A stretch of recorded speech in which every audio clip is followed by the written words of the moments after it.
Okay, class, now settle down. Settle down. Everyone now take a seat.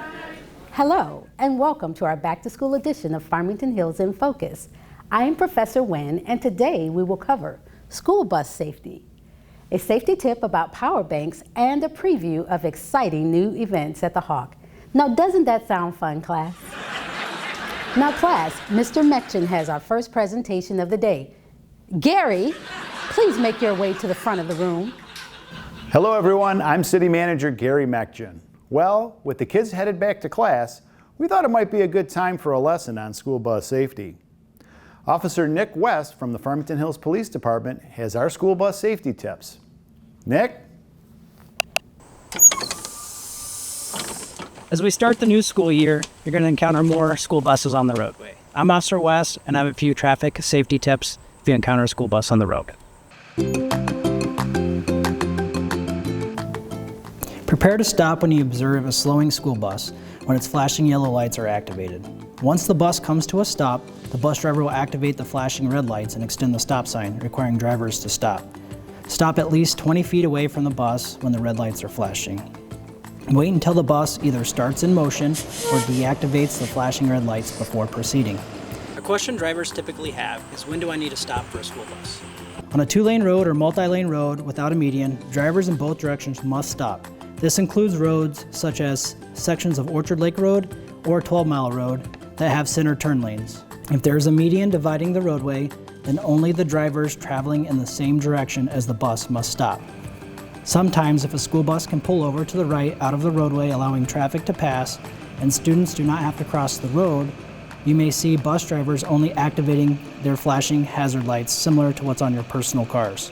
This is called a soft stop, and drivers are not required to stop for the bus. However, you should still exercise caution while passing. Help us make the road safe for our students this year and have a safe school year. Well, speaking of back to school, classes at the Hawk Makerspace begin in mid-September. The new fall schedule features crafted jewelry boxes, shaker-style tables, and new this season, build your own skateboard. Also in September, the Hawk Makerspace is hosting a free open house on Friday, September 13th from 3 to 7 p.m. There will be demonstrations of state-of-the-art equipment, prizes, and special discounts. For more information or to sign up for a class, visit fhgov.com/makerspace.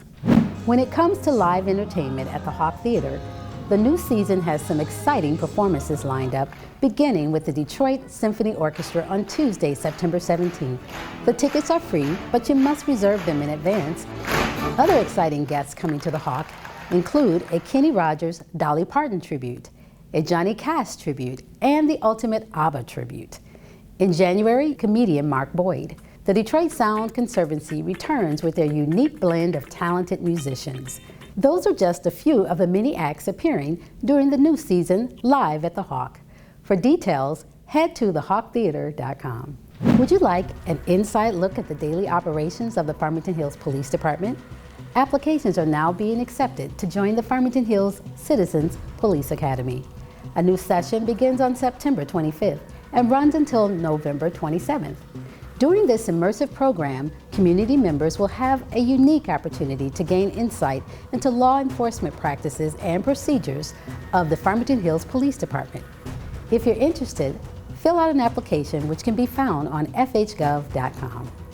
The Farmington Hills Fire Department is being credited with sparking the recall of potentially dangerous power banks. These power banks that were sold online contain lithium-ion batteries. In rare instances, these batteries can catch fire or explode, and that's exactly what happened to a Farmington Hills resident. Farmington Hills Fire Marshal Jason Beloga has more information to keep you safe. Last February, a Farmington Hills homeowner heard a hissing noise coming from his power bank and saw it burst into flames. He called the Farmington Hills Fire Department to come investigate. The fire was already out when our crews arrived, and luckily it caused minimal damage and no injuries. It could have been much worse, and we didn't want the same thing to happen to anybody else. So the Farmington Hills Fire Department dug deeper, eventually leading to a nationwide recall of the product. As Fire Marshal, I reported the incident to the Consumer Product Safety Commission, which launched a nationwide investigation of the product. It was determined that the Baseus magnetic wireless charging power bank posed a major safety threat. It led to at least 39 reported fires, 13 bird injuries and property damage across the country. Many electronics are powered by lithium-ion batteries, and if used correctly, the risk of fire is extremely rare. As you can see in this video, these fires burn hot and fast and can spread very quickly. Here are some lithium-ion battery safety tips from the National Fire Protection Association. Only buy devices listed by a qualified testing lab. Only use the battery that is designed for the device. Only use the charging cord that came with the device. No mixing and matching. Keep batteries at room temperature. Do not charge a device on your bed, under your pillow, or on a couch. Stop using the battery if you notice the device has an odor, change in color, too much heat, change in shape, a leak, or odd noises. And move the product outside. Then call 911. We'll do the rest. Remember, don't throw lithium-ion batteries in the trash. You can dispose of them at your local community's hazardous waste collection event. If you have any questions, contact the Farmington Hills Fire Department. The safest way to escape a fire is to have a working smoke alarm. The Farmington Hills Fire Department provides these free of charge to residents while supplies last. Thank you, Fire Marshal Beloga. The U.S. Consumer Product Safety Commission recently recognized him for the fire investigation that led to the nationwide recall. Excellent work. Well, let's give a quick shout out to the city's Department of Public Services for receiving prestigious recognition from the American Public Works Association.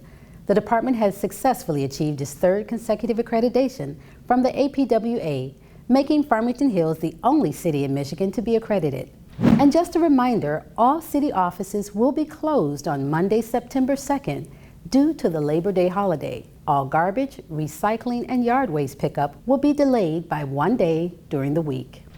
Well, that's it for this month's edition of Farmington Hills in Focus. See you in October. Now, class is dismissed.